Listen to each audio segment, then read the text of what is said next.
সোমবার ইসরায়েলের পার্লামেন্টে মার্কিন প্রেসিডেন্ট ডোনাল্ড ট্রাম্প দাবি করেন তার নেতৃত্বেই গাজা যুদ্ধের অবসান ঘটেছে। ট্রাম্প ঘোষণা দেন সমঝোতার মধ্য দিয়ে মধ্যপ্রাচ্যে স্থায়ী শান্তি প্রতিষ্ঠার যুগ শুরু হয়ে গেছে। তবে নেসেটে ট্রাম্প ফিলিস্তিনিদের উদ্দেশ্যে মাত্র কয়েকটি বাক্য বলেন। তিনি সন্ত্রাস ও সহিংসতার পথ থেকে ফিরে এসে গাজার জনগণকে উন্নয়ন ও নিরাপত্তার পথে এগিয়ে যাওয়ার আহ্বান জানান। তবে ইসরায়েলের দখলদারিত্ব, গাজা অবরোধ, পশ্চিম তীরে বসতি স্থাপন কিংবা ফিলিস্তিনের ন্যায়সঙ্গত অধিকার নিয়ে কোনো কথাই বলেননি।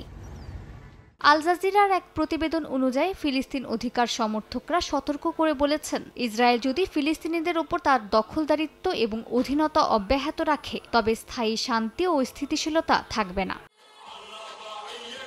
চুক্তি অনুযায়ী হামাস নিরস্ত্রীকরণে রাজি না হলে ইসরায়েল আবারও সামরিক অভিযান শুরু করতে পারবে। যুক্তরাজ্যের ভূরাজনৈতিক বিশ্লেষকরা জানান, চুক্তিতে ফিলিস্তিনি রাষ্ট্রের সম্ভাবনা থাকলেও এতে হামাসের কোনো স্থান দেখা যাচ্ছে না। তারা জানান, ইসরায়েল এখনও গাজায় নিজেদের নিরাপত্তার স্বার্থে অভিযান চালানোর অধিকার রাখবে। একই সঙ্গে সেখানে একটি কার্যকর প্রশাসন, নিরাপত্তা বাহিনী এবং মানবিক সহায়তা বিতরণের ব্যবস্থা গড়ে তোলা জরুরি। বিশ্লেষকরা বলেন, এই রূপান্তর পর্যায়ে গুরুত্বপূর্ণ ভূমিকা নিতে হবে মিশর ও তুরস্কের মতো আঞ্চলিক শক্তিগুলোকে।